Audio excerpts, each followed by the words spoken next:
Sí.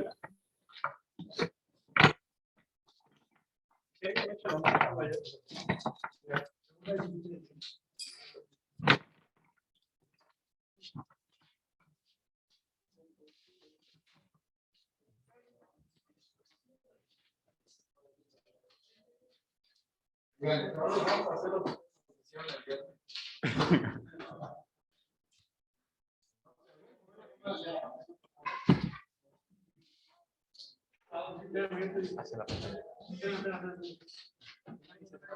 ¿No? ¿Hacia la izquierda o derecha? Ah, ok. Nada más que cambiaron de auditorio y ya. Sí, es que va a ser complicado. Espérame. Espérame, me voy a decir cómo debo mover la cámara. Ahí está bien. No sé. Sí se ve, sí se ven más rudos ustedes. Se ven más rudos ustedes que los del viernes. Ok, no sé si tengan alguna pregunta de lo que vimos el viernes.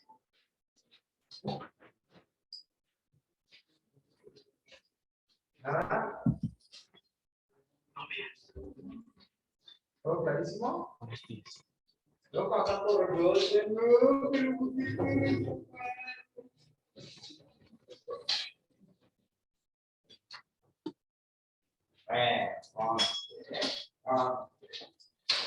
Vale, entonces sus compañeros estaban abordando los términos, los principios biomecánicos que habíamos acordado, habíamos aclarado. Son en realidad 6. Protección, ¿no? Por favor. Ya después vamos a descubrir cuáles son los que faltan. Estábamos abordando el tema de compresión. Hablamos de compresión interfragmentaria, que era una, y luego hablamos de las compresiones que se pueden hacer con los implantes. Estábamos hablando de placas, esta es la otra. Su compañero habló de unos conceptos muy interesantes. Presentó una curva en la cual esa curva explicaba cómo es que las compresiones son buenas hasta cierto punto y después se empiezan a convertir en malas. ¿Sale? Entonces, compresiones excesivas no son lo ideal en las osteosíntesis. También estuvimos mencionando acerca de las diferentes estrategias para poder evitar estos excesos de fuerza, y uno de ellos fue la utilización de algunos desarmadores que tenían un tornillo, entonces tenían un límite para poderle dar al tornillo. Mencionamos algunas cosas por ahí, corolarios acerca de las técnicas de sutura. Sí, pero la cámara. Realmente van a tener que ustedes incursionar bajo la tutela de alguien que más o menos sepa manejar una pinza y una. Yo ahorita vamos a terminar de consulta de la mañana y sabemos hacer una bolsa de que tengo ahí de fierros. Encontré unos fierros interesantes que ustedes van a poder tener en sus manitas. No se lo borren, por favor, para que lo puedan ver. No está proyectando, Para tratar de explicar un la poco cámara. acerca de esto, de esta cuestión dinámica de los implantes, cómo es que en realidad son herramientas muy útiles para nosotros, pero que hay que saberlas utilizar, ¿no? Actualmente. Entonces, dándole ya continuidad a lo que va a dar su compañero, creo que nos quedamos en... Compresión, perdón, en protección 2. ¿Ya va a empezar la protección? Si gusta, yo creo que de mi parte no. ¿Quiere que vuelva a dar la parte de compresión? No se pudo cambiar nada. ¿Lo vuelvo a dar?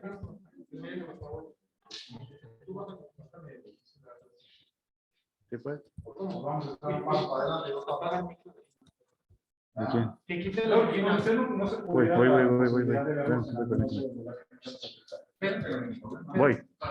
Mande.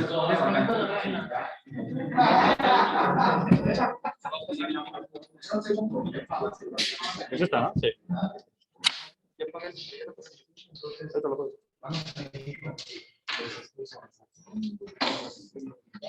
Ponle en... La verdad es que los únicos que llevan la verdad son ustedes, porque la verdad es que se les va a hacer justo la mitad. Hay la posibilidad que sí, es cierto, que ya vamos a cambiar. Ya cambiamos. ¿Ya? Entonces, tal vez hay posibilidad de que ya, Pues sí. Y además con unos 4 o 5 que se contagien y ya se mueren, ya son menos. Entonces no pasa nada.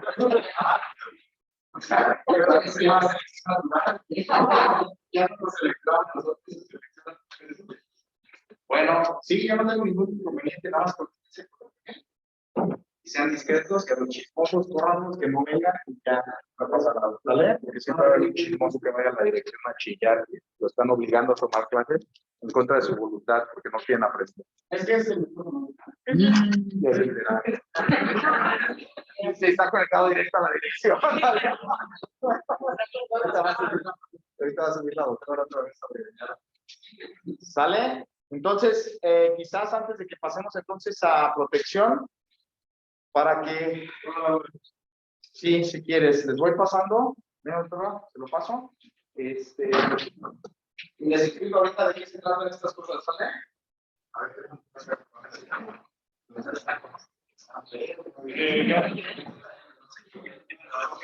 los que les acabo de pasar son unos fragmentos de implantes, son implantes ortopédicos, son implantes médicos, no son de la mejor calidad, son de la mejor calidad desde hace 2 años, con ustedes, que aquí lo escuchando. Ok, hay algunas características que tienen estos implantes, si ustedes observan. Todos creo que son tornillos, ajá, todos tienen tornillos, nada más ellos dos tienen placas. Los tornillos, como los tornillos de ferretería que seguramente han visto en su casa, tienen una cabecita, algunos tienen un cuello y todos tienen rosca, ¿sale? Si no tienen rosca, ¿son tornillos? No, son clavos, ¿cierto? Entonces lo mismo pasa en ortopedia, si no tienen rosca, son clavos. Si tienen roscas, son tornillos o tienen rosca, porque tenemos clavos que tienen un pedacito de rosca también. Entonces, para que empiecen ya ustedes a diferenciar en las variedades y opciones que tenemos de implantes. Ahora, de los que les di, sobre todo ustedes que tienen las placas, esas placas que tienen en su mano son placas que tienen orificios que son lisos. La clase pasada estábamos mencionando que existían placas que tienen un agujerito roscado, ¿sale? Estas no, estas son de las viejas, ¿sale? Las viejas no tienen rosca. Son convencionales, clásicas como eran antes. Esto ya evolucionó y ha ido cambiando, pero también quien no conoce la historia tiende a repetirla. Y si ustedes ya vieron que estos implantes no tienen rosca y son de los implantes viejos, cuando vean uno de estos van a decir, es una tecnología, pues ya tiene sus añitos, ¿de acuerdo? Entonces, de las cosas que ustedes más llaman la atención, por ejemplo, la que tiene su compañero en la mano, ponle el tornillo, y si se fijan, el tornillo se puede mover para cualquier lado. Es decir, ya estando completamente adentro, el tornillo tiene toda movilidad en este orificio, ¿sale? Entonces se puede mover para cualquier lado. Esta es una de las características de estas placas, que los tornillos los agujeros al ser lisos, y el tornillo al tener una cabeza que está lisa, tiene la tendencia a moverse a cualquier lado, ¿sale? Entonces, cuando ustedes utilizan una de estas placas y lo colocan encima de un hueso que está fracturado, y luego le ponen su tornillo para poderlo fijar, pues en realidad el tornillo está fijo al hueso, no está fijo a la placa, ¿sale? Entonces dijimos que cuando eso sucede, estamos dependiendo de la calidad del hueso para que este tornillo se fije bien, ¿sale? Por ahí alguien trae un tornillo que sí tiene rosca en la cabeza, ese. ¿Ya lo vieron? Si se fijan en la pura cabeza tiene una rosca fina, aunque ese tornillo no es de la mejor calidad. Si ustedes se imaginan una placa como estas, con un orificio de estos que además tiene una rosca, y lo ensamblan con un tornillo como ese, que tiene rosca en la cabeza, pues ahora tenemos una unidad entre un tornillo y una placa que se van a fijar, y además se va a fijar con un hueso.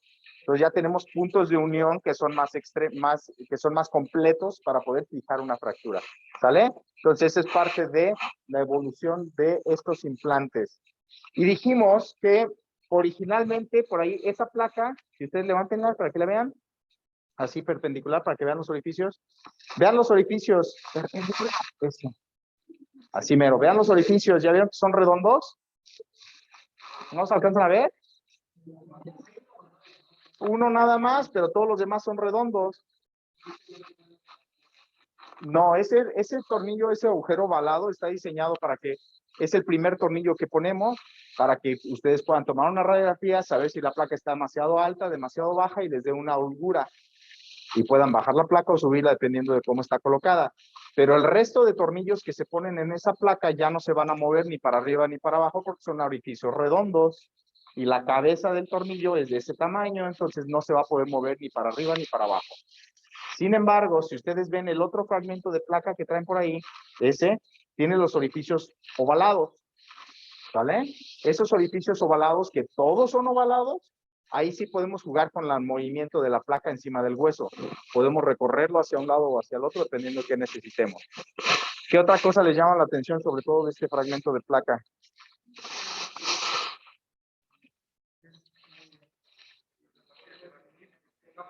Ok, aquí está rota. Esto no le hagan caso. Así pues, para que no les haga ruido. Que no están alineados. Esa es otra de las características. Ajá, que no están alineadas, sino que están en zigzag. ¿Ok? La razón por la cual están diseñadas así es porque si ustedes en un momento dado a un hueso largo le hacen perforación, perforación, perforación, perforación, todas en línea, ¿qué sucede? Tienen la posibilidad de partirlo a lo largo, ¿de acuerdo? Entonces, con estas placas, en teoría, se evitaba ese riesgo. ¿Por qué? Pues porque estoy haciendo orificios que no están alineados y de esta manera las fibras tardan más en interrumpirse y es más difícil que se rompan. Por eso son de este diseño, ¿vale? ¿Sabes bien? Tienes falta tocarlos con tus manitas. Sale. Entonces, para que dispersen la entameba que traen todos en la uñas. ¿Algo más?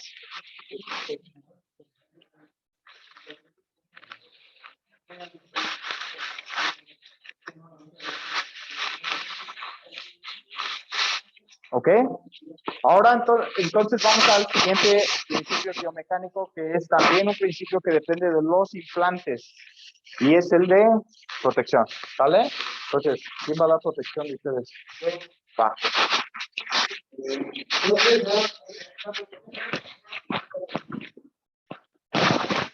Ya no tengo eso de eso, ¿eh? ¿Lo sé? ¿Tienen alguna duda? Ah, no, perdón, pensé que era la broma. Pues bueno, ¿alguien tiene una duda de esto? Lo que sea. Es que, bueno, algo que se me olvidó comentar nada más de compresión, creo que lo dijo el doc, pero en todos los principios, de los 5 principios que vamos a ver, que es compresión, protección, tutor, sostén y todo eso, en todos se aplica la compresión, excepto en uno, que veremos al final, que es precisamente el de sostén, ¿vale? Vamos a ver por qué en el de sostén no hay compresión. En todos los demás, indirectamente o implícitamente hay compresión. Ahorita vamos a ver por qué, ¿ok? Y bueno, pues ya esto nada más explicó, pues estos principios sirven como para saber cuál es el implante más óptimo para la fractura, ¿no? Y ya dale la siguiente. Ahí. Bueno, ya vamos a continuar con el siguiente principio, que es el principio de protección. Que bueno, básicamente, yo ayer me equivoqué de nombre, no era de protección, era de refuerzo, dije que era, pero es que me confundí porque es muy similar, literalmente es como si el cirujano ve la fractura, lo aplica un cierto principio biomecánico, entonces se da cuenta ya después, conforme a la evolución del paciente, que es insuficiente. Por eso dice justamente, se da cuenta que la osteosíntesis es insuficiente, pero cabe aclarar algo aquí muy importante, que bueno, yo fue lo que entendí, que no es de que sea una osteosíntesis insuficiente por parte del cirujano por una situación de incompetencia del cirujano o bien de que una iatrogenia. Simple y sencillamente, la biomecánica del individuo, la carga ponderal del mismo, las fuerzas vectoriales de los músculos sobrepasan la compresión que está ejerciendo precisamente el tornillo. Entonces, aquí tenemos, bueno, pues esquematizado así muy, de forma caricaturesca, el tornillo está haciendo la compresión y se da cuenta de que es una osteosíntesis insuficiente por lo que les comento, ¿no? La carga ponderal, los músculos, lo que sea. Entonces, aquí llega una placa precisamente a reforzarlo y a ayudar a esa osteosíntesis a ejercer de nuevo la compresión.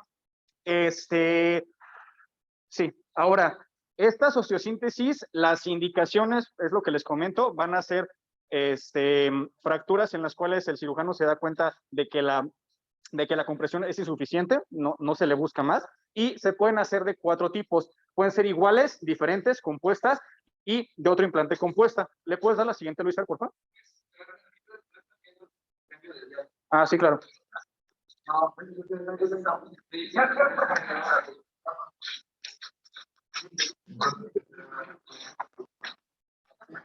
Ah, no he grabado.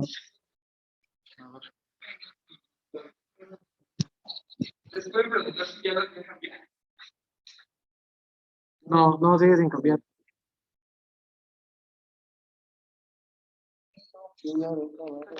Ya.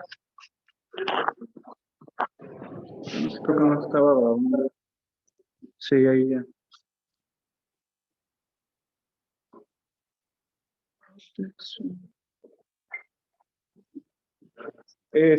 Sí, bueno, justamente el objetivo de esto, lo que les comentaba, va a ser una situación de refuerzo, ¿no? Y, bueno, vamos a tener 3 tipos. ¿Le puedes dar la siguiente, por favor? Bueno, vamos a tener iguales. Cabe recalcar algo diferente. Por lo que encontré, al ver que la compresión, la osteosíntesis está haciendo una compresión insuficiente, lo que se va a buscar es reforzarlo con un mecanismo distinto. Entonces, a pesar de que, por ejemplo, que son iguales, ¿no? Estamos viendo 2 tornillos. Aquí el superior o el proximal es el que está haciendo la compresión y el inferior o distal fue justamente el que se puso en una situación como de refuerzo, ¿no? Entonces, a pesar de que son el mismo tipo de implante, están ejerciendo una función distinta, ¿ok? Esos son los iguales. Ahora tenemos lo que son los distintos, que aquí van a ser implantes diferentes, es decir, ya estamos viendo aquí una placa y un tornillo, y además de que son diferentes, están ejerciendo una función diferente, es decir, el tornillo puede estar ejerciendo la función de compresión en inicio y al darse cuenta el cirujano de que es insuficiente, lo refuerza con una placa. Y el tercero, que es el compuesto, pues aquí se puso el ejemplo, creo que es una placa de un clavo endomedular, pero Doc, yo aquí quería que me auxiliara, no sé si pudiera. No entendí muy bien la diferencia entre diferentes y compuestos, porque entre diferentes y compuestos. Porque decía de que los compuestos se hacía una fijación distinta. En los compuestos se buscaba una fijación distinta en cada uno y también en los diferentes como que entendí de que era. No entendí muy bien la diferencia entre uno y otro, disculpe. ¿El de compuesto? Ahorita repasamos. Sí, ok, entonces me sigo. Dale el siguiente. Ok, ahora el de tirante. Está interesante, la verdad, el de tirante. Ok. Entonces, antes de pasar para allá.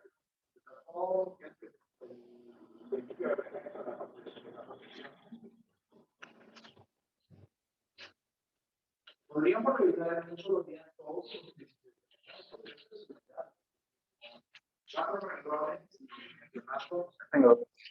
La idea no es esa. La idea, como habíamos dicho en un principio, es que ustedes entiendan un poquito más a fondo qué es lo que realmente hacemos nosotros.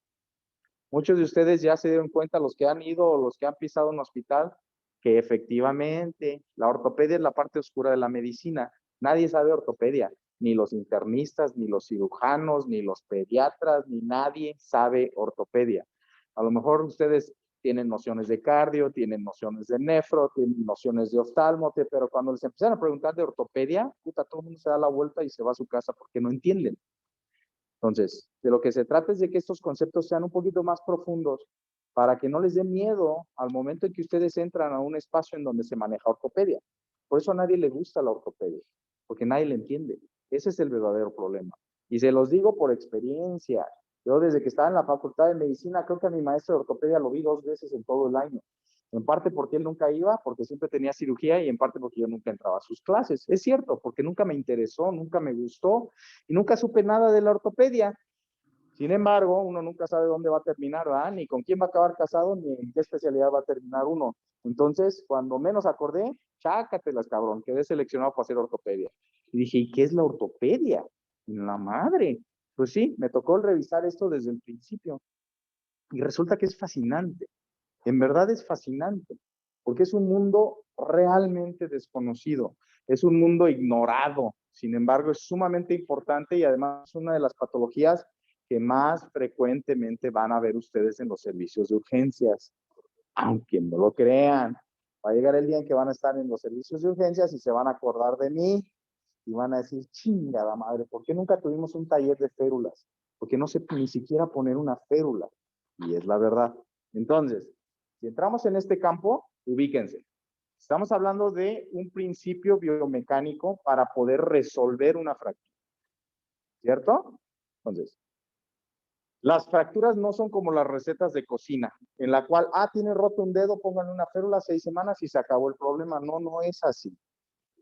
Son muchos factores los que hay que tomar en cuenta para poder atender y resolver una fractura. Muchos. Ahí es cuando empieza lo complicado. ¿Por qué? Pues porque si ustedes lo traspolan a otras especialidades, no sé, a cardio, pues ya saben, si tiene un bloqueo de rama, ya sabe qué le van a dar, ¿no? Así de fácil. O ya sabe que va a llegar un punto en que van a estar un marcapasos. Ahí está resuelto. Pero ¿hay algo más aparte del marcapasos? Pues a lo mejor, ¿no? Un cateterismo, alguna cosa así, un stent o cosas por el estilo. Sin embargo, aquí se combinan un chorro de tratamientos, montones de tratamientos. Entonces, cuando ustedes empiezan a ver y dicen, a ver, ¿por qué en el ISSSTE les ponen un clavo? ¿Y por qué en el Parres nomás les ponen un yeso? Si ustedes no entienden esto, pues no se van a poder explicar por qué una cosa, por qué la otra. ¿Ok? Entonces, ya revisamos compresión. Una técnica quirúrgica en una fractura. Vamos a revisar protección. Es otra de las técnicas de los principios biomecánicos para poder atender y resolver una fractura. ¿Qué dice la palabra?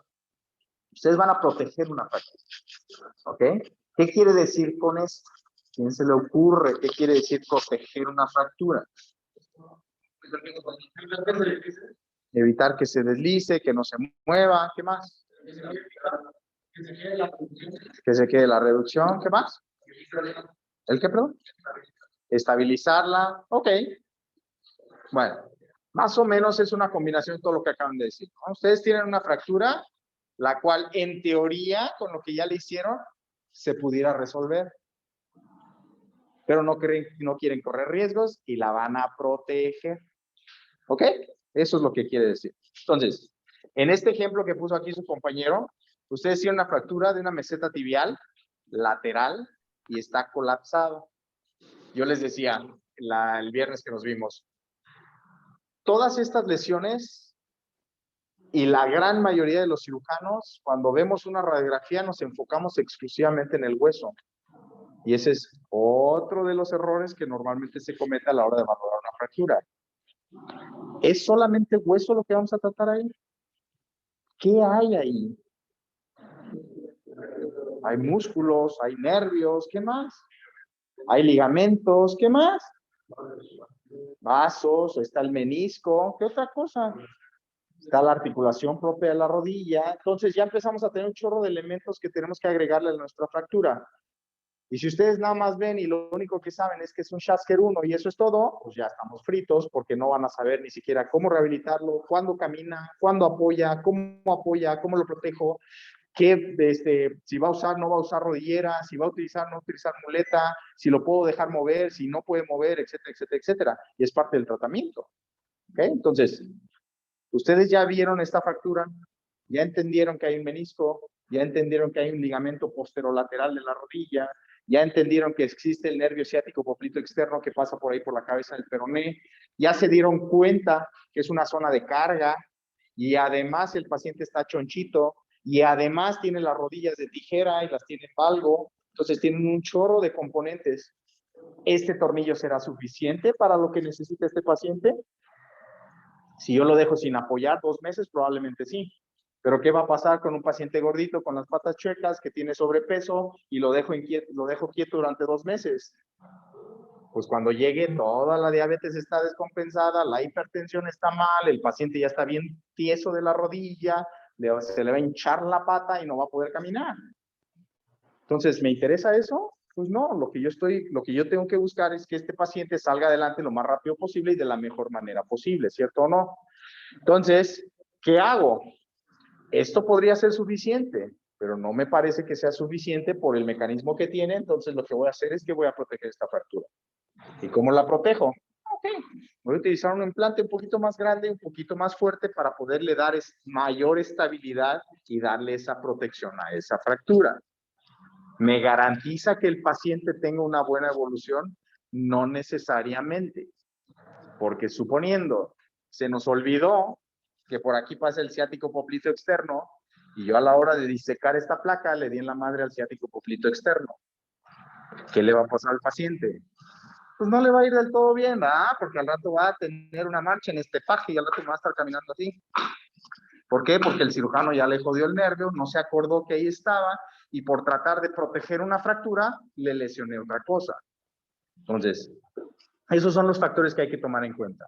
¿Lo puedo proteger? Sí, claro, pero necesito entender que entre más implantes y más fierros yo le esté poniendo a mi paciente, más posibilidades tengo de terminarlo lesionando y de terminar con una cicatriz mucho más gruesa y mucho más grande en el paciente. Entonces tengo que buscar el justo medio en el cual estoy tranquilo y seguro con mi osteosíntesis, puedo en un momento dado poner a mover a mi paciente y puedo obtener el mejor resultado dependiendo de cuáles fueron sus características, tanto de fractura como del propio paciente. ¿De acuerdo? Entonces, eso es la protección. Y eso es lo que buscamos en una protección. Ustedes pueden hacerlo prácticamente en cualquier tipo de fractura. Ahora, si ustedes utilizan un implante lo suficientemente fuerte que por sí solo resuelve esa fractura, pues ya no necesitan protegerlo. Otro ejemplo. Tenemos un chamaco que se cayó de la escalera, o se cayó del brincolín, o se cayó del clásico del columpio, y se fracturó la muñeca. Y el escuincle tiene 6 años. ¿Okay? ¿Qué le hacemos? Un escuincle de 6 años, ya sabemos el tamaño del hueso, ya sabemos que es un niño que no se va a estar quieto, y sabemos que es un niño que todavía no se comporta como un hueso adulto, pero tampoco es un hueso pediátrico 100%. Entonces, estos niños los operamos normalmente, ya sea cerrado o abierto, y les colocamos un par de clavos. Los clavos que le colocamos a la fractura, ¿serán suficientes? Probablemente si el escuincle se queda quieto, sí, pero ¿se va a quedar quieto? Muy probablemente no, ¿va? Entonces, ¿para qué voy a correr el riesgo? Ponerle 2 clavos, lo metí a operar, salí como un héroe para que regrese la mamá a las 3 semanas con el niño que tiene la mano toda chueca porque anduvo de chivo loco y volvió a mover esa fractura. Entonces lo protejo. ¿Y cómo lo puedo proteger? Con una férula, que en realidad no usamos férulas, utilizamos aparatos de yeso. Entonces le ponemos un aparato de yeso o una fibra de vidrio. Ya lo tenemos protegido con una osteosíntesis y estamos favoreciendo que este niño se recupere mejor y que el resultado de nuestra cirugía sea mejor. ¿Me explico? Entonces, los mecanismos de protección no estrictamente tienen que ser quirúrgicos todos. Yo puedo proteger una fractura con técnicas que no son necesariamente invasivas o quirúrgicas, pero la gran mayoría son quirúrgicas para proteger. Otro ejemplo, tenemos una fractura de, ¿qué les gusta? De cúbito. Y resulta que es una fractura que tiene un solo trazo transverso que no está desplazado. En teoría, si yo le pongo una fibra de vidrio, le pongo un aparato de yeso, en teoría va a cicatrizar y no va a tener problema. Pero sabemos que es el cúbito. Y el cúbito es el único hueso fijo del antebrazo y carga todo el peso del antebrazo. Entonces, ¿me voy a arriesgar poniéndole un puro aparato de yeso? No, lo más probable es que le meta una placa y si creo necesario le pongo un aparato de yeso encima para que no se me vaya a mover. Normalmente no es necesario porque el implante, que es la placa, ya es suficientemente fuerte para poder sostener esa fractura. ¿Vale? Ese es el mecanismo de protección o ese es el principio de protección dentro de una fractura. ¿Alguien tiene alguna duda? ¿Seguros? Bueno, entonces ahora sí vamos a seguir con el otro principio para que vayamos completándolo. ¿Qué sigue? El tirante, Doc. ¿Ok? Ese está bien bonito el tirante. Sí, está interesante. ¿Alguien trajo plumón de casualidad? Bueno.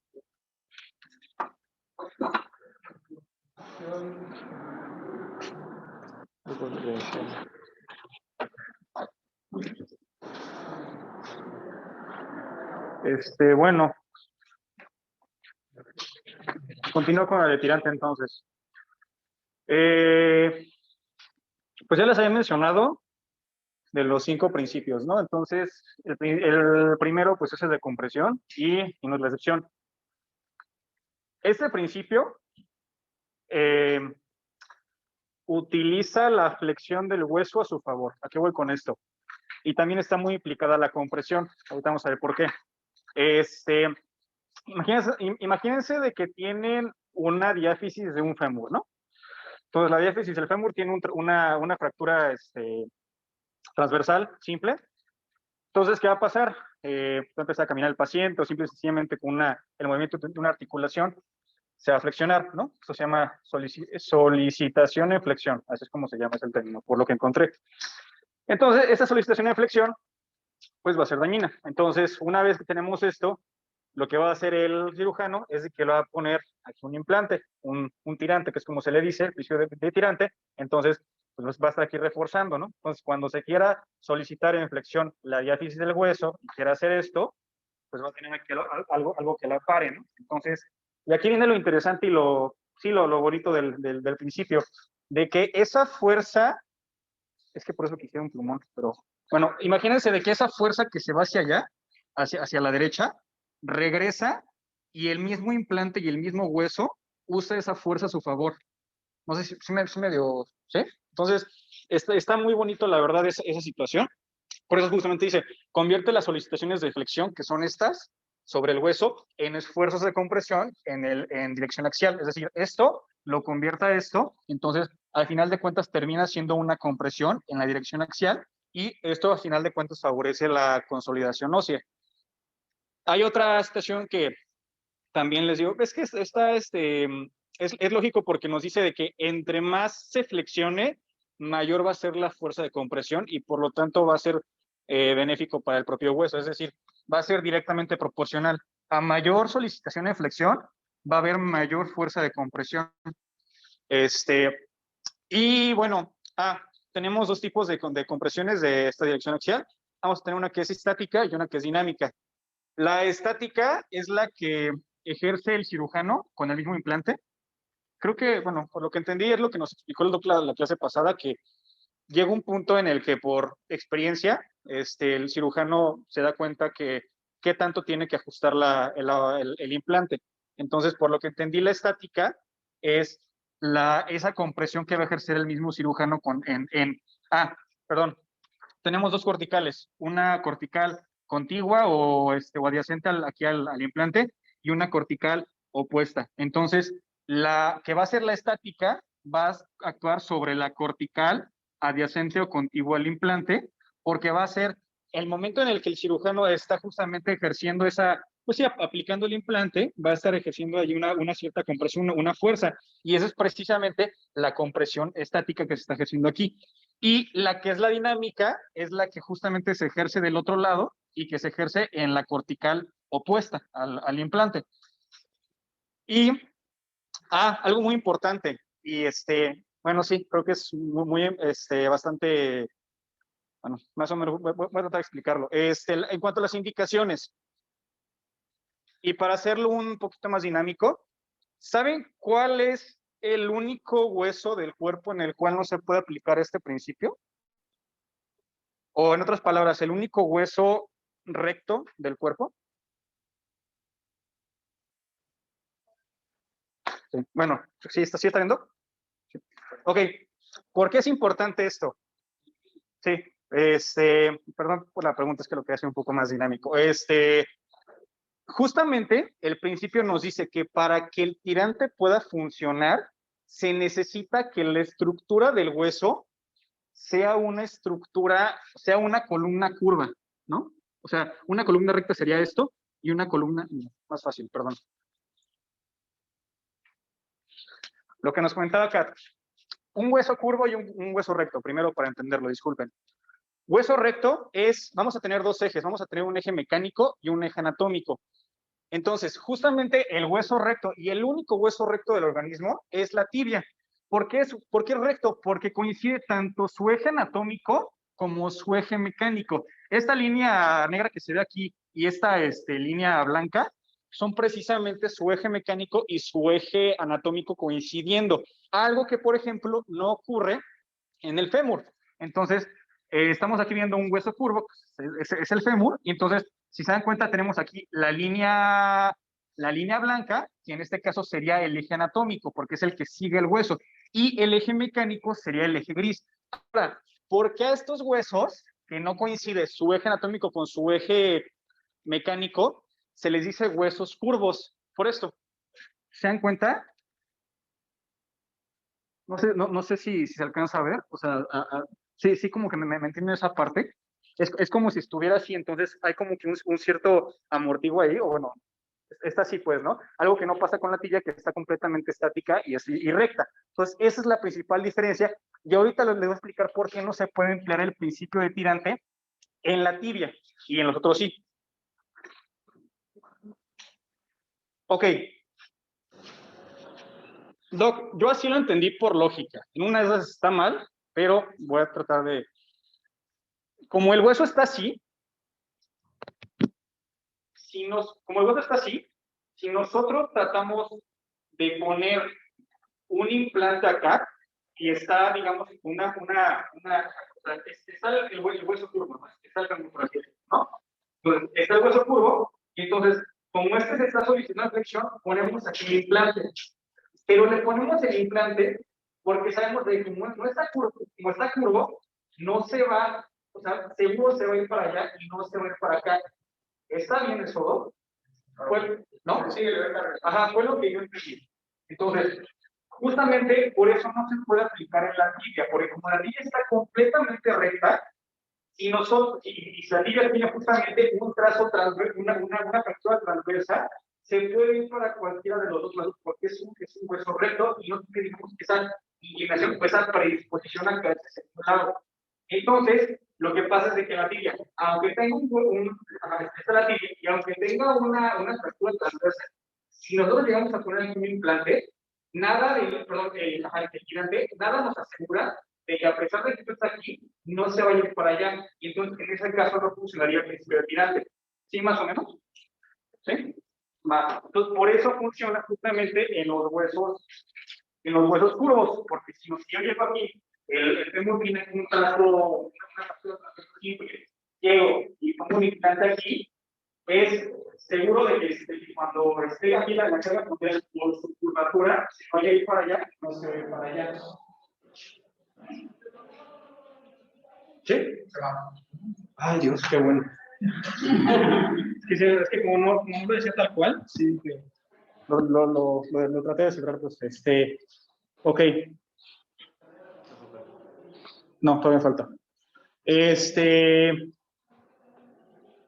Y sí, creo que ya, creo que de ahí es todo. Sí, hueso curvo, bueno, pues ya lo que les comenté. Esos son los implantes que se pueden aplicar en cada uno. El cerclaje de alambre, el alambre más cladillos, las placas y el fijador externo. El de sostén. El de sostén es un implante que funciona como sustituto temporal de soporte óseo. Antes de sostén, ¿alguien alguna duda de tirante? Este principio de tirante lo podemos provocar nosotros mismos, ¿no? De hecho, el principio de todos los... Y ponemos los dedos hacia la parte de arriba, así. Vamos a provocar que ahora la cosa vaya a llegar, pero si lo provocamos así, vamos a redirigir la fuerza hacia ese mismo lado, ¿no? Eso es lo que yo quería contar. Sí, no sucede con los tornillos, sucede con la placa. El tornillo tú lo puedes dirigir distal, lo puedes dirigir cefálico o proximal y no va a cambiar la tracción ni la fuerza que le ejerzas a la placa.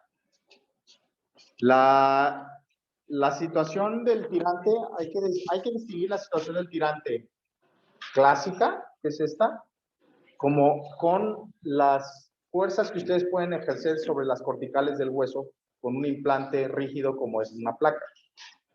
Aunque tiene cierto efecto de tirante, este no es un efecto de tirante puro.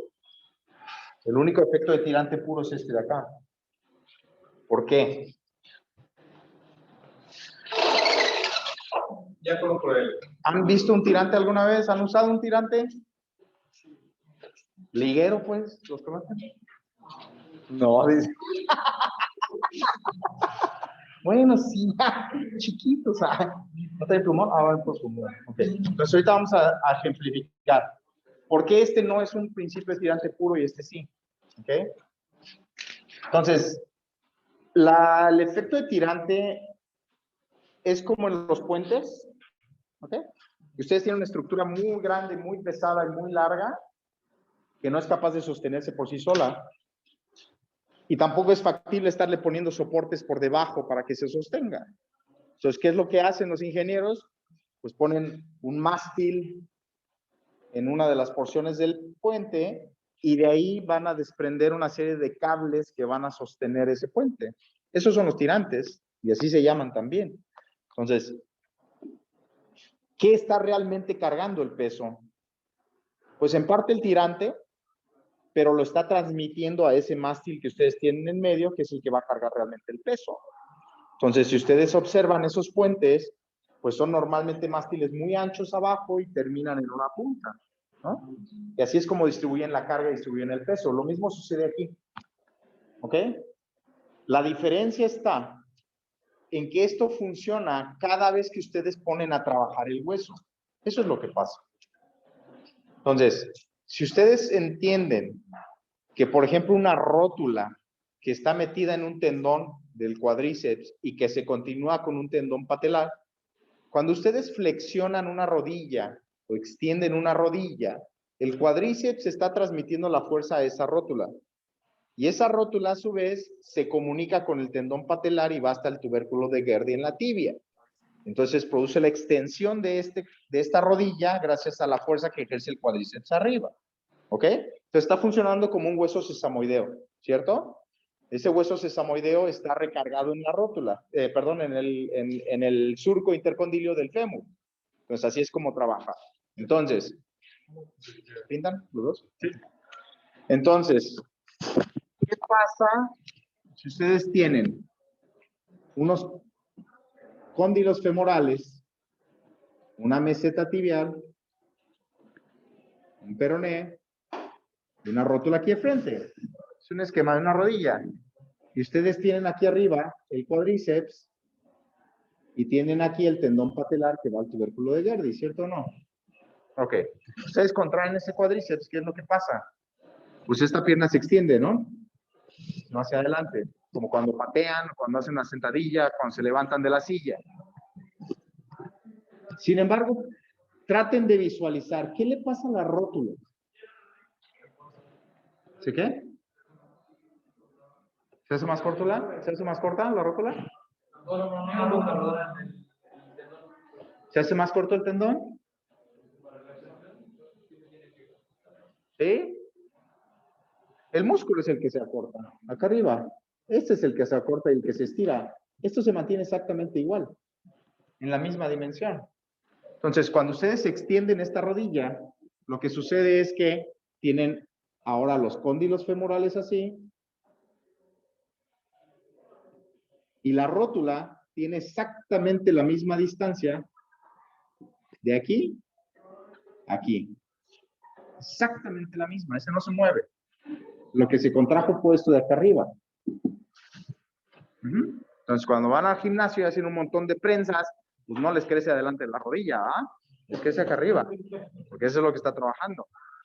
Ahora, ¿qué es lo que pasa? ¿Cómo es que la fuerza de este cuádriceps, por dónde pasa en la rótula para poder llegar acá? Eso es lo que necesito que comprendan para que puedan entender el principio de tirante. Porque esta es una superficie. Si ustedes hacen un corte a esto, lo que van a ver es una rótula y un par de cóndilos. Eso es lo que van a ver.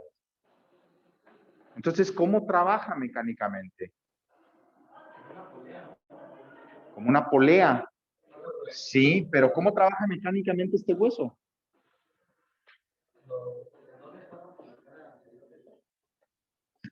Los tendones pasan por la cara anterior de la patela. ¿Están de acuerdo?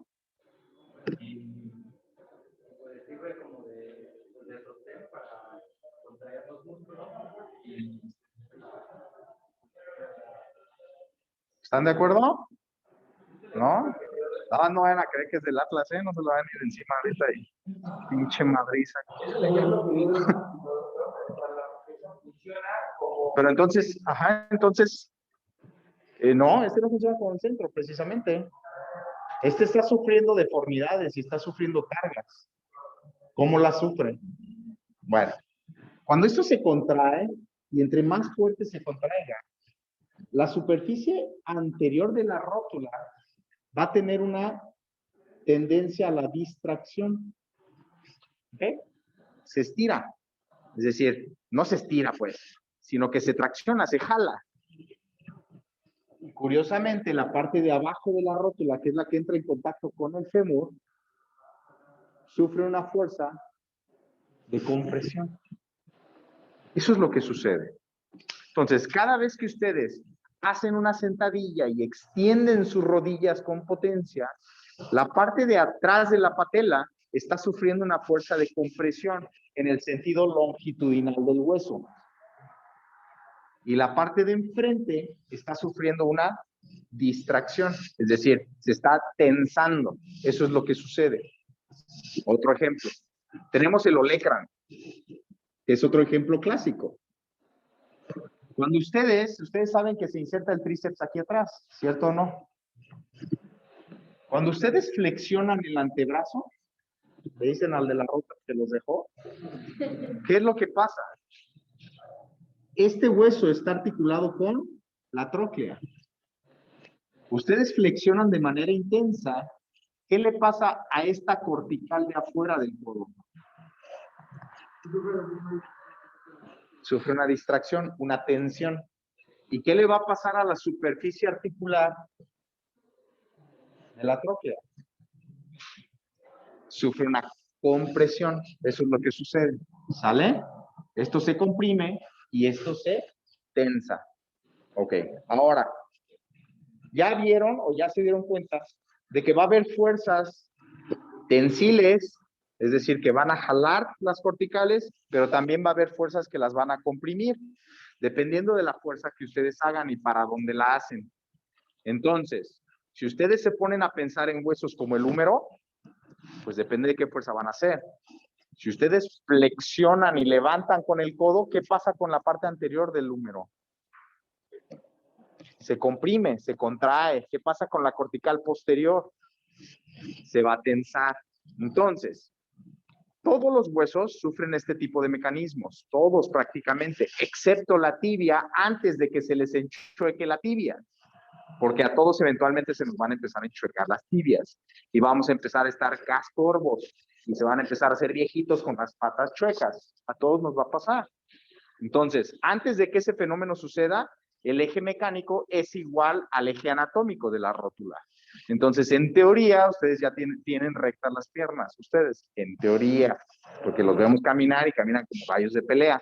Entonces, los huesos van a sufrir estos mecanismos que son mecanismos que tienden a distorsionar o tienden a deformar el hueso con zonas de presión o de compresión y zonas de tensión o distracción, ¿sale? Eso pasa en todos lados. ¿Qué hace entonces el principio de tirada? Suponiendo, ustedes estaban jugando básquetbol y caen con su codo flexionado y dan un chingadazo en el campo de aquí fuera de la facultad y se les rompe este hueso. Es el olecranon. Ahora tenemos un olecranon con una punta fracturado y la otra parte acá. ¿Vale?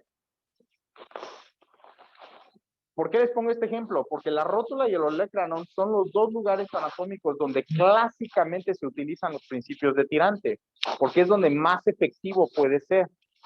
¿Qué es lo que voy a hacer en esta fractura? Bueno, voy a aprovechar que tenemos un tríceps que eventualmente va a jalar. Y tenemos aquí en este hueso, ¿cómo se llama este hueso? Y vamos a regresar a sexto de primaria. ¿Cómo se llama? Cúbito. Radio. Ay, muchachos, cabrón. No más porque estoy bien paciente. Esta es la apófisis coronoide. No se acuerdan. ¿Y saben por qué no se acuerdan? Porque nunca la han visto. Que nunca la han tocado. Nunca han visto una apófisis coronoides ni para qué sirve. Si les hago la siguiente pregunta, ¿quién se inserta en la apófisis coronoides sin sacar su teléfono? No van a saber. Porque de por sí, ¿verdad? Entonces, pero tenemos una fuerza que va a jalar hacia atrás, que es el tríceps, y se agarra de la punta del olecranon, y tenemos otro músculo en la parte anterior que se va a agarrar de la apófisis coronoides. ¿Y quién es? Es el braquial anterior. El coracobraquial está arriba en el hombro. Entonces, ¿ya vieron cómo la ortopedia por qué a nadie le gusta? Porque nadie entiende ni relaciona anatomía con biomecánica, con placas, con tornillos, con alambres, con clavos, con brocas 2.7 y 3.5 y 4.2. Por eso empiezan a decir, ay, cabrón, no, es un chorro de información, mejor hago pediatría. Con mocos verdes, amarillos, rojos y listo. Ok, entonces, tenemos esta cuestión anatómica en el codo, que es para flexión y extensión. ¿Cuál es el objetivo primordial de los tratamientos ortopédicos? ¿Por qué los atendemos? Para restaurar la función, regresar al individuo a las condiciones físicas anatómicas que estaba lo más parecido posible antes del accidente. ¿Sale? Que en realidad no es ortopedia como tal, es traumatología. Esto es realmente trauma. La ortopedia es otra cosa, pero bueno, no entremos ahorita en detalle. Entonces, lo que queremos hacer es restablecer este individuo para que le vuelva a funcionar su codo como le funcionaba antes. ¿Cierto o no? Pues es el codo de ustedes. ¿Qué tienen? ¿18 años? ¿20? ¿Cuántos años tienen? 22 años de edad. ¿Se imaginan un individuo de 22 años de edad con un codo fastidiado para el resto de su vida? Pues vayan al seguro y van a averiguar. ¿Ok? Entonces, de lo que se trata es de restablecer esto.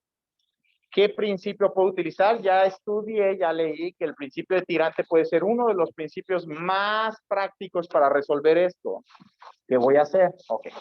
Esta fractura, así como la tengo, no se les olviden estos mecanismos. Y vamos a platicar. Tenemos la superficie articular. Tenemos el olecranon y la apófisis coronoides. ¿Sí? Y tenemos aquí ya la fractura resuelta. ¿Cierto? O sea, reducida. Ya la acomodamos en su lugar. Son fracturas, dijimos, intraarticulares. Y todas las fracturas intraarticulares hay que tomarlas con mucha seriedad. ¿Por qué? Porque una fractura intraarticular que no se resuelve de manera correcta, ¿qué va a producir a la larga?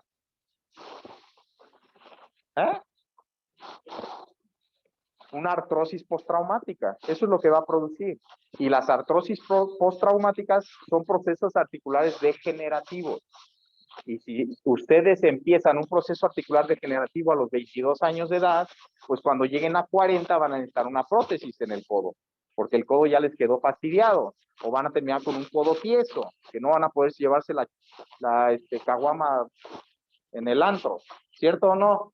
Entonces es preocupante, porque un codo resulta que es de lo más importante, una de las estructuras más importantes en la extremidad torácica para poder hacer sus actividades de vida diaria, normales. A ver, límpiense sus orificios naturales sin doblar el codo. Va a acabar haciendo como los perritos en el pasto, ¿ah? Entonces, necesitamos reducir esto al 100% para que no desarrolle el individuo una artrosis. Ya lo redujimos. Ahora, el principio de tirante dice que yo lo que voy a hacer es que voy a utilizar ese mástil, voy a utilizar esa estructura que me va a dar un soporte interno, ¿vale? Entonces, la técnica original para hacer osteosíntesis con técnica de tirante dice que yo debo de entrar en la punta del olecranon, buscando la zona más fuerte en la parte anterior de la base de la apófisis coronoide. Eso es lo que dice. Entonces, mis clavos los dirijo normalmente a esta superficie de aquí, que es la parte más fuerte. ¿Por qué es la parte más fuerte? Pues porque tenemos al braquial anterior que ha estado jalando este hueso durante 22 años y me ha fortalecido este hueso de aquí porque necesita esa potencia para poder jalar. Eso es lo que sucede. Entonces, por eso me dirijo ahí. Ya lo tengo reducido.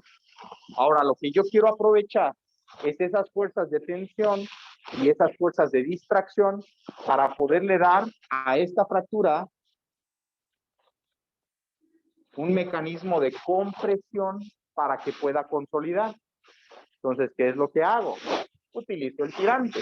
¿Y en qué consiste? Bueno, voy a utilizar esto como mi mástil, como mi asta, y lo que voy a hacer es que voy a construir una estructura que me permita darle compresión a este foco, y al momento en que el paciente me flexiona este codo, me produzca compresión acá también. Eso es lo que voy a hacer. Entonces, esta es la técnica y el mecanismo clásico de un tirante. Así es como funciona. Ahora, aplíquenlo ustedes a la rótula. Ustedes se cayeron de rodillas y tuvieron una fractura transversa simple de la rótula. ¿Ok? Se diastazó, se abrió ese foco de fractura. ¿Qué vamos a hacer? Vamos a reducir esta fractura. Vamos a utilizar nuestro mástil. Voy a hacer una construcción alrededor de esta rótula por la parte anterior, por aquí, por la parte anterior, para que la parte posterior me haga compresión cada vez que el paciente flexione su rodilla. ¿Vale? Entonces, esa es la técnica clásica del tirante. Ahora, ¿qué ventaja creen ustedes que pueda tener esta técnica pensando o comparando con cualquier otra técnica quirúrgica sobre estos huesos o sobre esas zonas específicas?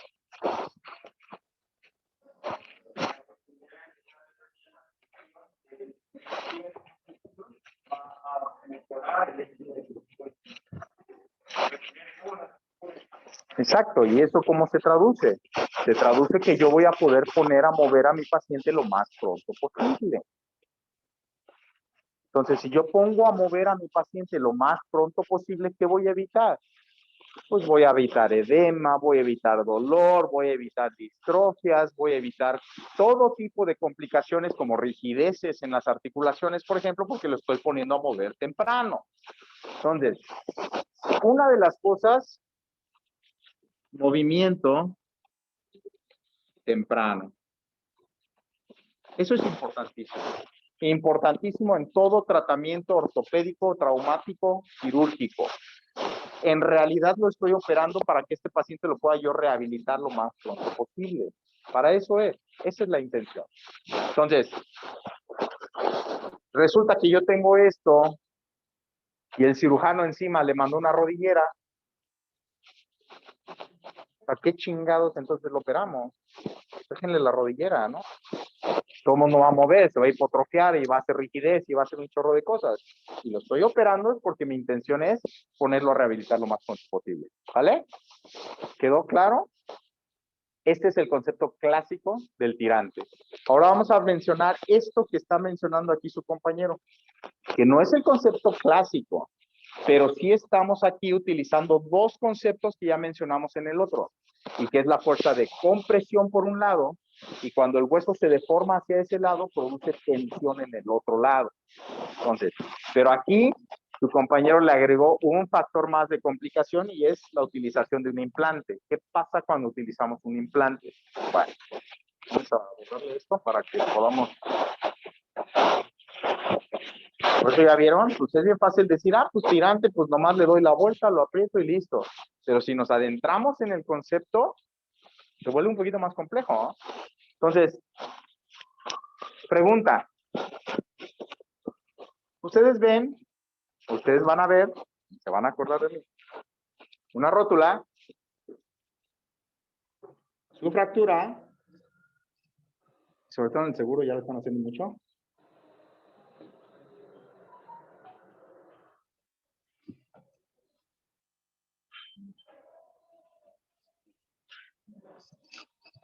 Y van a ver eso.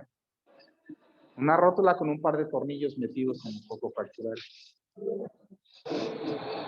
Entonces, a ver, Ustedes que ya entendieron el concepto de tirante, díganme cómo es que esto puede ser superior a un mecanismo construido como esto para poder favorecer una cicatrización de esta rótula. Pues claro que no. Claro, los tornillos van en el espesor del hueso. O sea, esta es la vista frontal y ustedes la ven lateral y van a ver esto.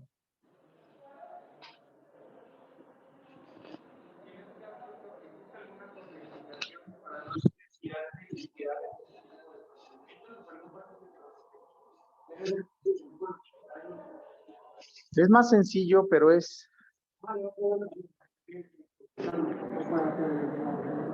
Entonces, ¿para qué se está haciendo? Te sale más barato un pedazo de alambre que 2 tornillos. ¿Por qué creen que se hace entonces? Porque tiene que ver mucho el interés que hay. Es decir, es muy fácil que caigamos en esa falsa creencia de que entre más moderno sea lo que estamos utilizando, pues más chingón es, ¿no? Eso no es necesariamente cierto, si está bien establecido. Es decir, si tienen algo que realmente está comprobado que funciona y tienen la oportunidad de aplicarlo a ese hueso en ese momento. Ajá, entonces, hay que ser muy cauto con esto, muy cauto. Existen ya hoy en día, por ejemplo, placas para ponerle encima la rótula. Entonces hagan de cuenta como una araña. Trata la apertura y hagan de cuenta que tiene una forma así como de araña y tiene hoyitos alrededor. Entonces agarran y le están metiendo 9 tornillos alrededor para agarrar los fragmentos. Pues sí, pero esta madre vale 20,000 pesos. Y esto no se gasta ni 2,000 pesos en material. ¿Por qué? Pues porque este lo fabrica Medartis, y porque es suiza, y porque es titanio, y porque si ustedes ponen 2 de esas, pues les pagan el siguiente congreso que va a ser en Monterrey. Que se chingue el paciente. Yo todo el mundo quiero ir a Monterrey, ¿cierto? Entonces hay que tener mucho cuidado con eso. Hay que entender bien los principios y cómo los vamos a aplicar. ¿Sale? Entonces, aunque ustedes no lo crean, y la próxima vez que ustedes vean algo así, nada más se quedan calladitos y analícenlo. Ah, mira. Ay, híjole, mira. ¿Me explico? Ahora, ustedes van a ver mucho, porque hay escuelas que eso enseñan, van a ver mucho que está la rótula, está la fractura, y tienen esto encima.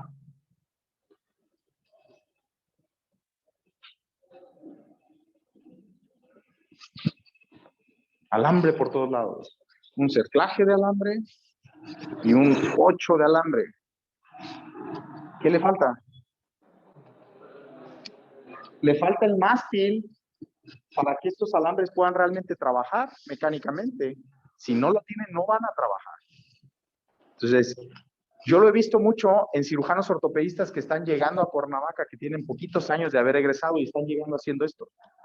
En rótulas. No les digo nombres, pero en el Seguro Social y en el ISSSTE, así. ¿Por qué? Porque esto les han enseñado los últimos 3 años en las residencias. ¿Por qué? Porque a algún residente se le ocurrió o no tuvo clavos y de ahí se quedó la costumbre y todo el mundo lo está haciendo ahora sin clavos. Eso es un error porque no tenemos aplicado un principio biomecánico como debe de ser.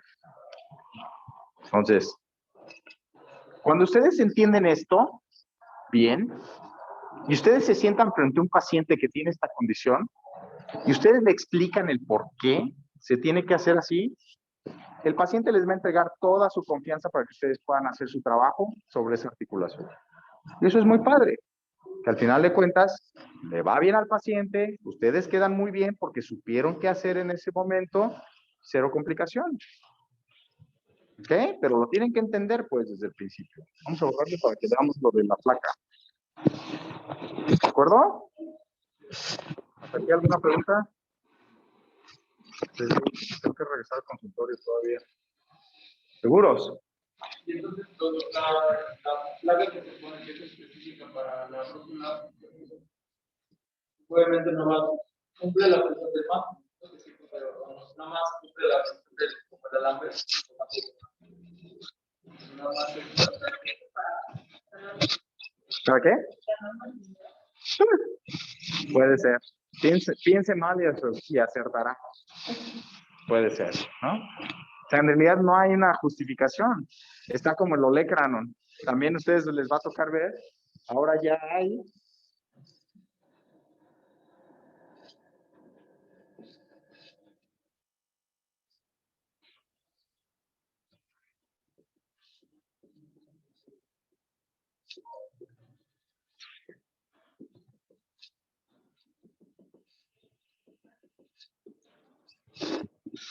Ya hay placas para olecranon.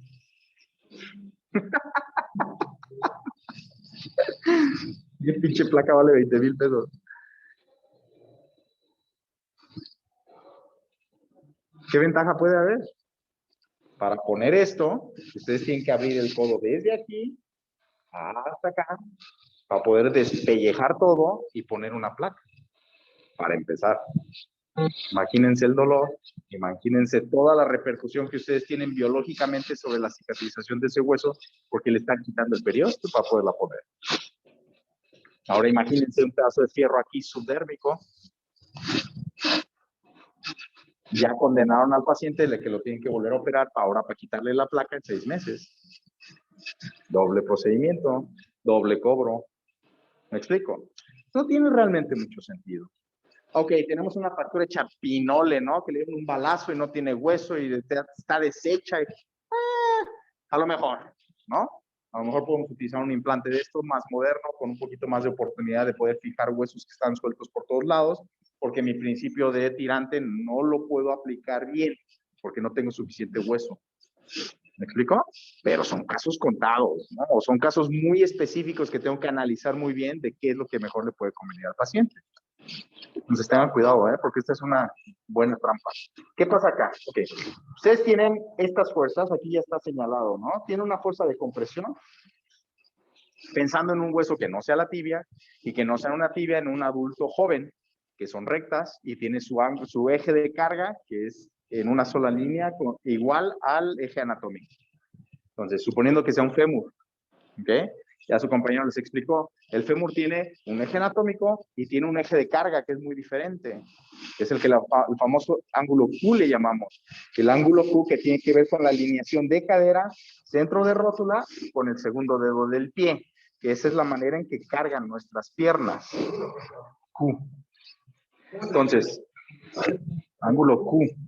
Entonces, ¿qué pasa con estos huesos? Ustedes saben que cuando ponemos a cargar a este paciente en un hueso que está curvo, de un lado va a tener una fuerza de compresión y en este otro va a tener una fuerza de distracción, ¿sale? O de tensión. Entonces, ¿qué está pasando? Si yo tengo un implante como el que ustedes vieron, en el cual yo tengo una serie de orificios ovalados, que yo tengo la posibilidad de meter un tornillo y de deslizar o movilizar esta placa. Si yo pongo mis tornillos excéntricos en la parte más laterales de los orificios y empiezo a apretarlos, la cabeza cuando empieza a reclamar su espacio adentro de cada orificio, empieza a deslizar el hueso hacia adentro y empiezo a hacer una compresión. Así de bonito y así de sencillo. En placas DSP anchas, como la que ustedes estaban viendo, que se llaman DSPs precisamente porque son placas de compresión dinámica, esas son las siglas en inglés, DCP. Lo que yo estoy haciendo es movilizando 1 milímetro por cada orificio que yo coloco, excéntrico. Entonces, si yo coloco este excéntrico y luego coloco este excéntrico, ya tengo 2 milímetros de deslizamiento. Si yo le coloco este excéntrico, ya tengo 3. Y si yo coloco este, ya tengo 4 milímetros de compresión. Es decir, es la distancia que yo logré deslizar el hueso debajo de la placa. ¿Qué pasa si es una placa de 9 orificios? Va a llegar un punto en el cual yo ya no puedo deslizar esa placa más, por más excéntricos que estoy colocando los tornillos. ¿Por qué? Ya chocaron las corticales. Y ya empezaron a hacer presión, presión, presión, presión, presión, presión, presión. ¿Y qué es lo que le va a pasar al hueso? Yo empiezo a comprimir aquí, comprimir, comprimir, comprimir, comprimir. Pues interesantemente, esta fractura que estaba aquí, ahora se va a empezar a abrir de aquí. Eso es lo que pasa. Entonces no es raro que de repente yo vea una fractura de tibia completamente recta y le pusieron su placa y se la fractura. Con sus 6 corticales arriba, 6 corticales abajo, pero resulta que aquí lo apretaron para darle compresión, y cuando toman la radiografía, resulta que esta fractura está abierta a la parte central. Y es por eso, es por la tensión que yo le estoy ejerciendo de este lado y me empieza a abrir la fractura. Alguno de ustedes que llegue a hacer o que haya hecho o que haya tenido contacto con una carpintería, pues sabe que si esto se puede llevar a cabo en diferentes materiales, y sucede de esa manera. Ustedes atornillan y empiezan a recorrer un material con ese tornillo, pues va a empezar a tener un movimiento y un efecto del otro lado. Entonces no nos ha pasado que cuando estamos armando un cajón, resulta que apretamos mucho la tapa por delante y por detrás ahora están así abiertas las dos puntas. Eso es lo que sucede. ¿Por qué? Porque las fuerzas se están concentrando de un lado en cuanto a compresión y están produciendo por otro lado una distracción. ¿Cómo lo vamos a resolver? ¿O cómo lo resolvemos? Por eso les digo que no es un principio de tirante puro. Bueno, este fenómeno lo resolvemos de una manera muy interesante. Y es lo que hacemos es que esta placa le llamamos pretensado. La pretensamos. Eso es lo que hacemos. Entonces, mi placa, que en teoría debería estar recta, yo la doblo un poquito, la pretenso, eso es lo que hago.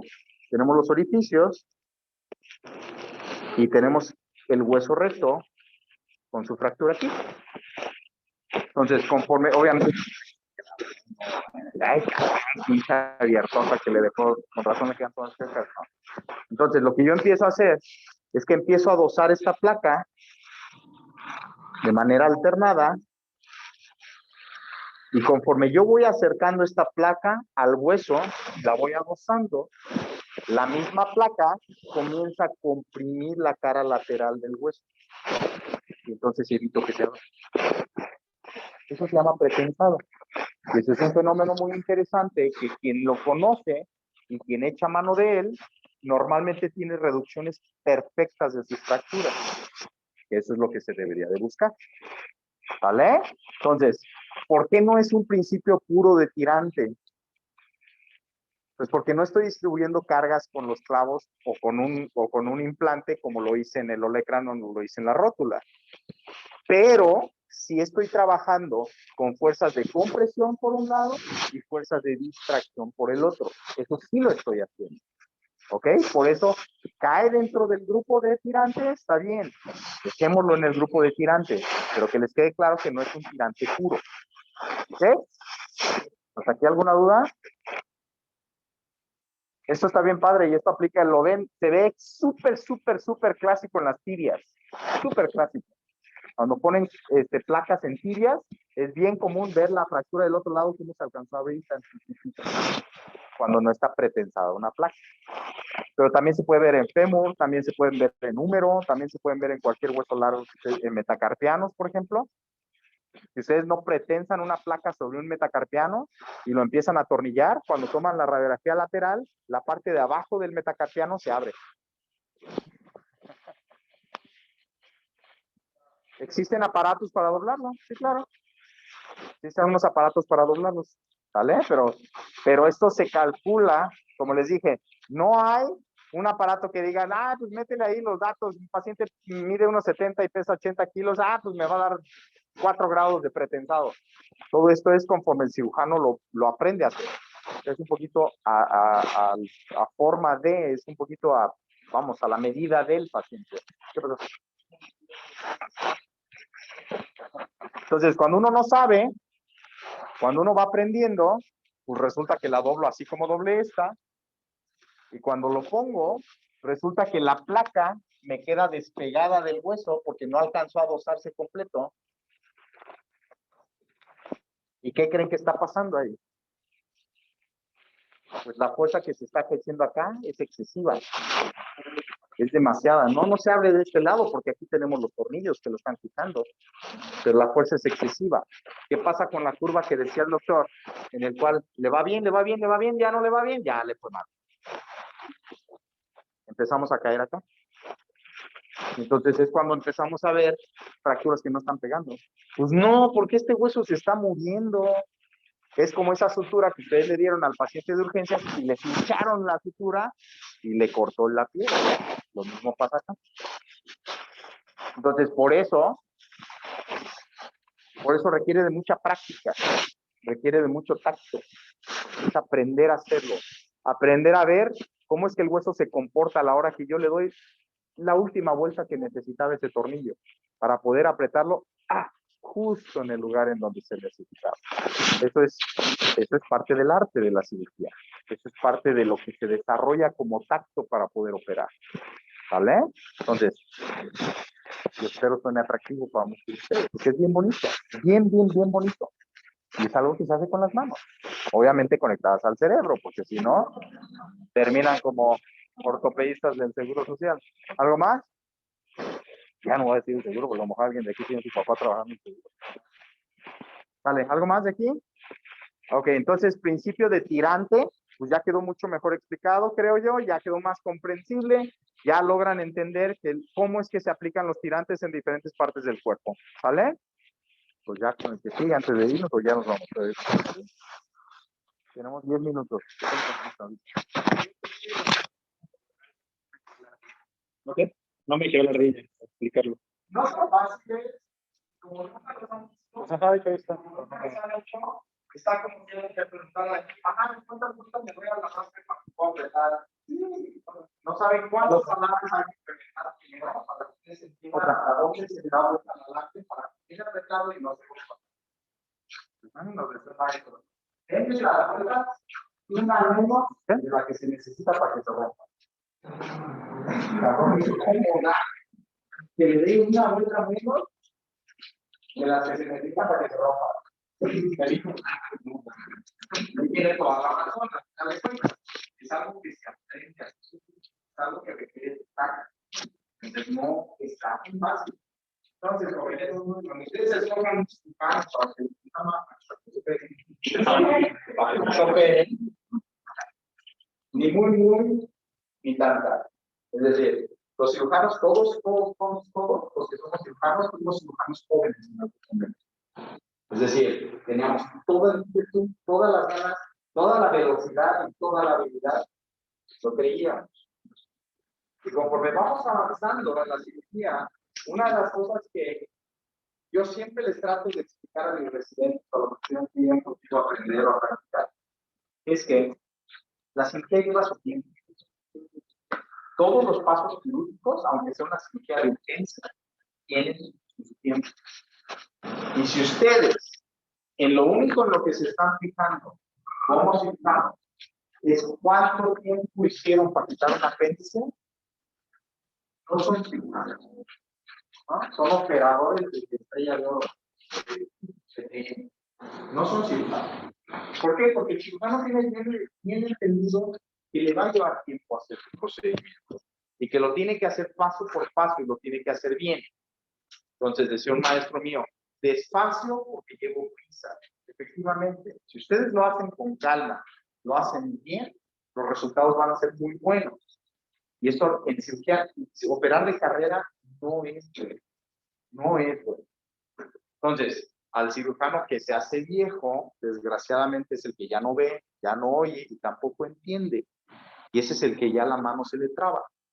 Ese es al que hay que empujarle el codo para que pueda seguir operando, para que se destrabe. Entonces, los que se conviertan en cirujanos de este grupo, seguramente por ahí va a haber más grupos que se conviertan. No se les olvide que nosotros tenemos, así como los futbolistas, unos cuantos años de oro más. Es decir, tenemos un tiempo en nuestra vida profesional en la cual estamos en la flor de la cirugía. En la cual, si ustedes ahorita me dicen, le pongo el pie, se lo pongo, le pongo la mano, se lo pongo, le pongo el dedo, se lo pongo, le hago la reconstrucción, se lo reconstruyo. Pero en 10 años, o en 15 años, o en 20 años ya no voy a poder. No voy a poder ni siquiera con la misma habilidad que la que tengo ahorita. Y eso hay que comprenderlo, porque es muy frustrante ver a los pobres viejitos que fueron cirujanos toda su vida y que ahora ni ven, ya están haciendo cochinadas en las tripas de los pacientes. Porque no ven, simplemente no ven. ¿Me explico? Entonces, tampoco es dejarse los cirujanos bien, porque podrán tener muchas enseñanzas y mucha experiencia que transmitir, pero ya no necesariamente la capacidad y la habilidad para poder hacer las cosas. Y ahí sabe la realidad. Entonces, y eso va para todos. Obviamente los clínicos es un poquito diferente porque lo peor que puede pasar es que estén recetando medicamentos de la generación pasada. Pero los que somos quirúrgicos, sí tenemos ese gran desventaja, que nuestra vida útil con cirujanos es relativamente corta. Entonces, hay que aprovechar. ¿Vale? Ahora sí vamos con usted. Las cosas que han hecho a varios estudiantes no son de esos diferentes.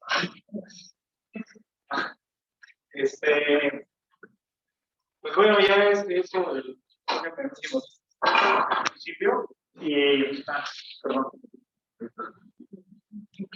Sí, bueno, pues ahí como está la definición, ¿no? Es un implante que funciona como sustituto temporal de soporte óseo. Puse temporal en negritas y mayúsculas, ahorita le explico por qué, pero aquí hay algo muy importante que les venía comentando desde el comienzo de la presentación, que este va a ser el único principio en el cual no va a haber compresión. Recuerdan de que la compresión era el primer principio, aquí no aplica en el hueso no hay compresión y es el marcador de CO2. Bueno, vamos a tener de que esto es básicamente cuando no hay soporte óseo. Pues aquí como está en la imagen, es cuando ya son fracturas pues, muy perjudiciales y literalmente hay pérdida del hueso. Entonces lo que se necesita hacer es un implante que nos ayude a soportar toda la carga ponderal del paciente. Entonces, yo como lo entendí, es que pues tenemos, hagan de cuenta que tenemos aquí el hueso, ¿no? Entonces, y aquí tenemos el otro segmento óseo, entonces pues aquí tenemos la pérdida del hueso, ¿no? Pues aquí como se ve, ¿no? Esquematizado. Entonces, lo que se hace es de que como esto aquí se pierde, ya no está, pues aquí se pone un implante. Y entonces, ¿qué va a hacer toda la carga ponderal? Precisamente va a ser esto, ¿no? O sea, esto lo va a dejar sin que pase el peso. Todo el peso va a ser esto, ¿no? Se dan cuenta. Digamos que justamente el implante va a funcionar como un soporte óseo, tal cual. Ahora, algo muy importante es, les puse temporal en mayúsculas y en negritas porque bien dice lo que consulté que tiene su tiempo de vida este implante. Si nosotros dejamos el implante por más tiempo su tiempo de vida, se comienza a fatigar y comienza a fallar el implante. Entonces, ¿cómo es que funciona esto?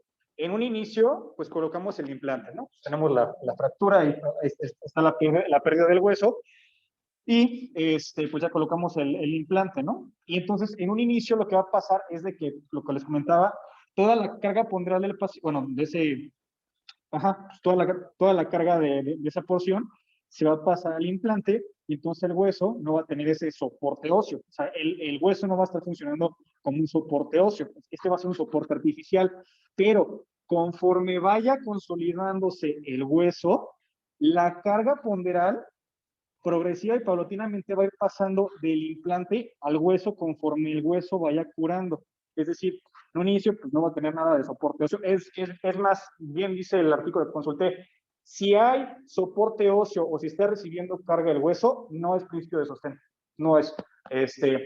Entonces, así tal cual dice, es regla. Bueno, es lo que encontré. Y entonces lo que les comento, de que en un inicio toda la carga la está recibiendo el implante y posteriormente, conforme va consolidándose y va curando el hueso, la carga progresivamente se va pasando al hueso y al final el hueso soporta el implante, pero ayuda el implante. Entonces, pero lo que les comentaba, ¿qué pasa si el hueso no consolida a tiempo? precisamente el implante se comienza a fatigar y comienza a fallar. Ese es el gran problema del sostén.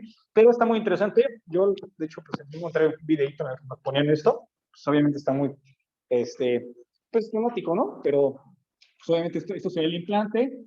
Digamos de que tenemos al monje que no se está parado, le quiebran las patitas y pues ya no tiene piernas, entonces necesitamos algo que funja como las piernas, ¿no? Entonces justamente ese sostén y toda la carga, lo que les comentaba, ¿no? Se va pasando a hacer esto, ¿no? Entonces eso es básicamente el principio de sostén. Y bueno, nada más recalcando, es una osteosíntesis no compresiva, no hay compresión ósea y indicaciones, esas vienen un poco más específicas al final, pero básicamente es cuando hay, cuando no haya soporte óseo, es la regla, ¿no? No sé si quiere añadir algo, doctor. Bueno, hay mucho, pues, yo sé que es mucho, traumatología. Sí, claro, sí.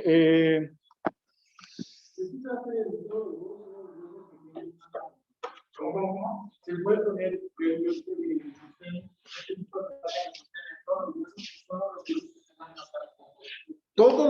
prácticamente todos los principios los puedes aplicar en cualquier hueso. Prácticamente todo. Sí, claro.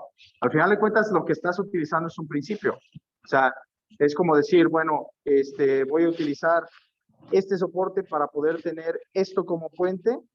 Estoy utilizando lo mismo que estoy utilizando en el paso express.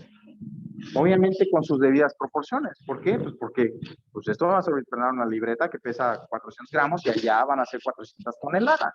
Es lo mismo. O sea, lo mismo pasa aquí. Ustedes tienen una fractura en la falange, es un hueso largo.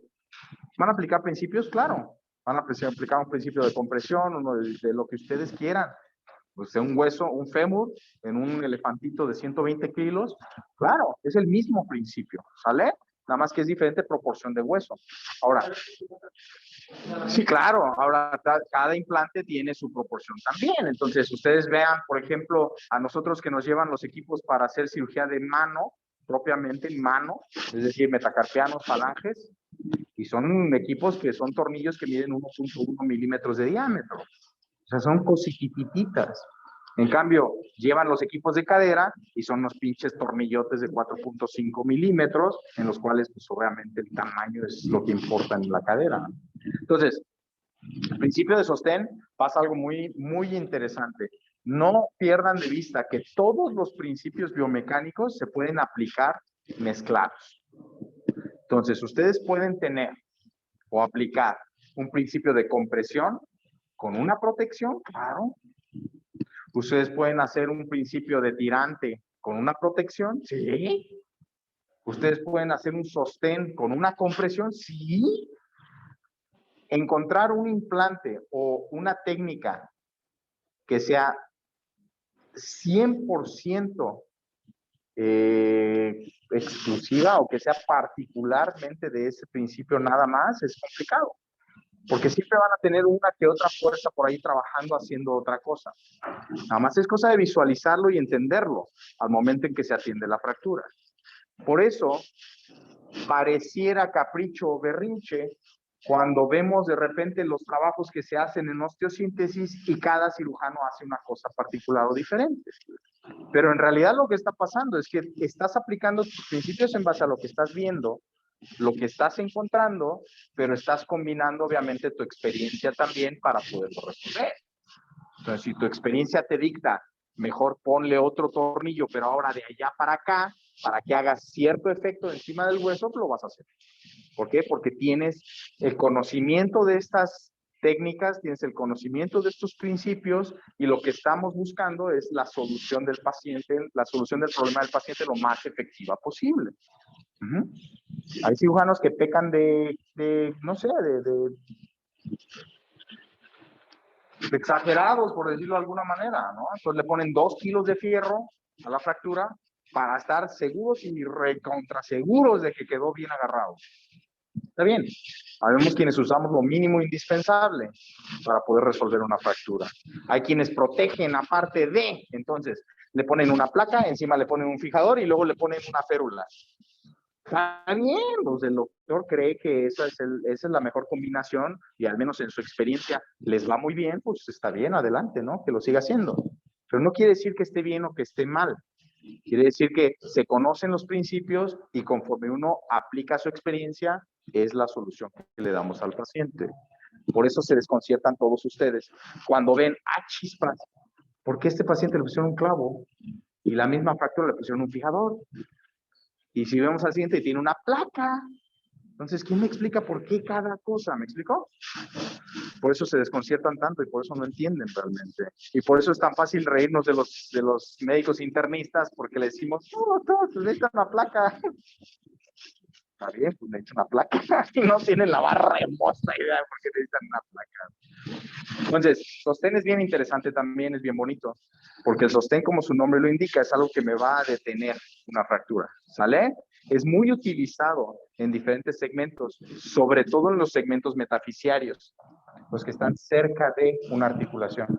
Es muy utilizado en esos lugares. Una de las fracturas más frecuentes que en mi área se utiliza este principio es en la muñeca. Entonces, ustedes tienen una fractura. Así pues.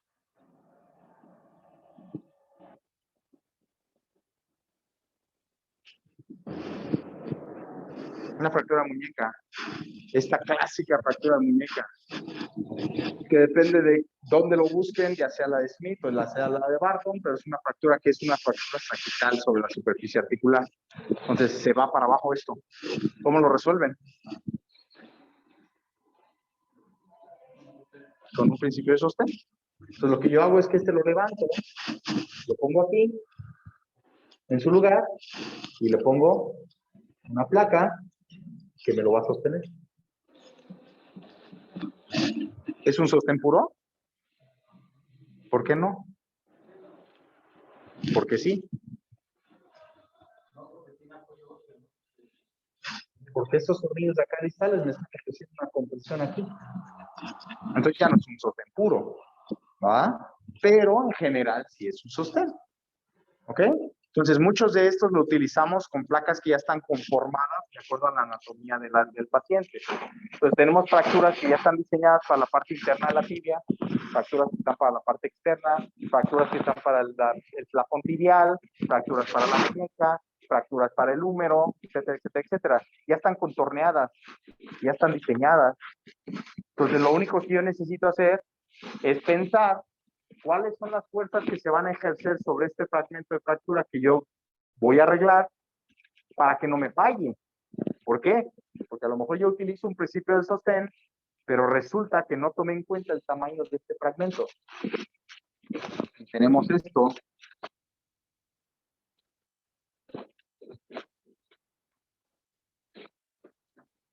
Y resulta que nada más tengo mi placa aquí.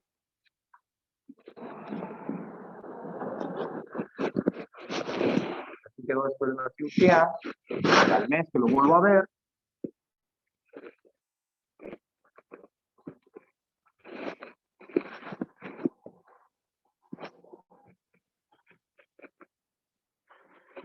¿Lo encuentro aquí? ¿No? ¿Por qué? Porque según yo estaba aplicando un principio de sostén, pero nunca caí en cuenta que el tamaño de mi fragmento no me estaba permitiendo tener un buen anclaje y se fue. Y resulta que me regresa así. Y además con el cárcel estado, ¿no?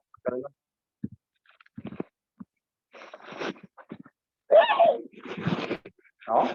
Entonces ya estoy en un problema. No, en realidad no estoy en un problema yo, estoy buscando un problema el paciente. Porque las vías se mueven bien. Jodido él, ¿no?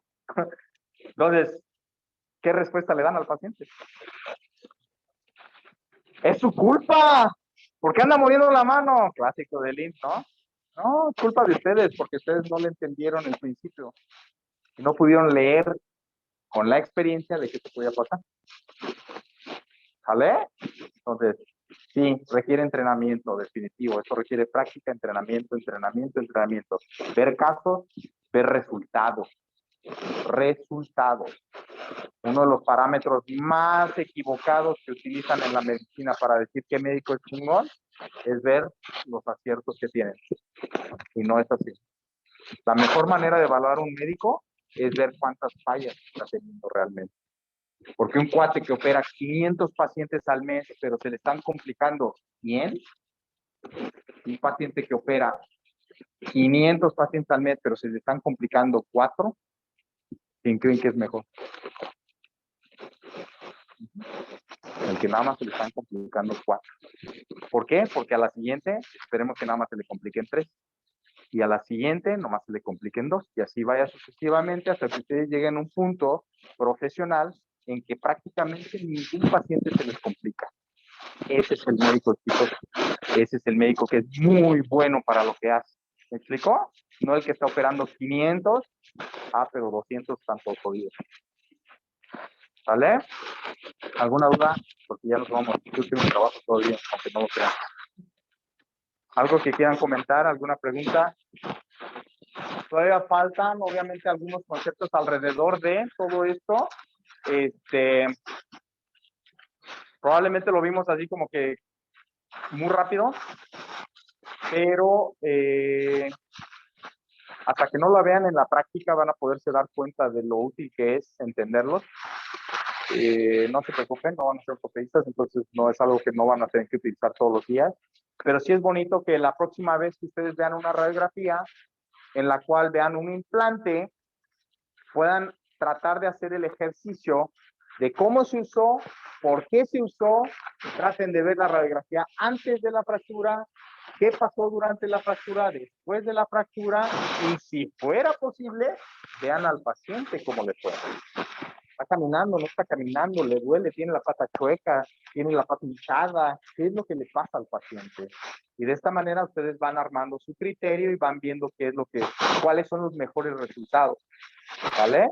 Una de las cosas que yo siempre he criticado al IMSS, y se los voy a criticar y siempre se los digo en su cara, es que en el IMSS, uno de ustedes le da la consulta, otro de ustedes lo programa para cirugía, otro de ustedes lo opera. Después de la operación, otro médico lo revisa y al final otro lo da de alta. O sea, lo ven 5 o 6 médicos diferentes de la misma especialidad y el paciente no sabe qué es lo que tiene ni qué es lo que dice. No puede ser de esta manera, jóvenes. Yo siempre he dicho, uno como cirujano tiene la responsabilidad de cuidar sus travesuras. Siempre. Entonces, si el paciente, a menos de que el paciente diga, no, me rindo, ya no quiero con ustedes, me voy con el otro, vaya con el otro. Pero mientras el paciente esté regresando con ustedes tienen la obligación de darle seguimiento a su paciente. Venga dentro de 15 días, señora, quiero ver qué pasa con su herida. Aunque estén en el IMSS, yo le suturé la cabeza a su niño, venga dentro de 8 días, quiero ver cómo le va. Aunque estén en el IMSS. No se vale decir, pues a mí no me toca, a veces, güey, pues le su guardia, el paciente que llegue a su consulta. No, a ver, espérenme. Ustedes hicieron la travesura. Ustedes cosieron ese escuincle. Ustedes tienen que ver cómo evoluciona esta herida. ¿Qué tal que a los 8 días regresa aventando pus? ¿No? Ahí es cuando empiezan los conflictos con los pacientes.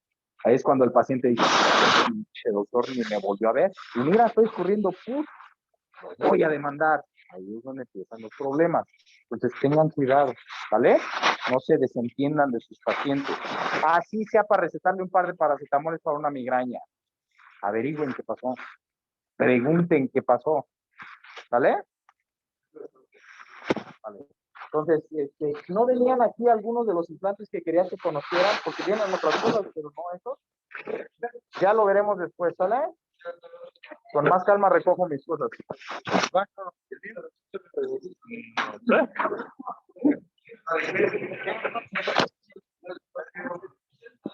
Ya se acabó, chavos, bye.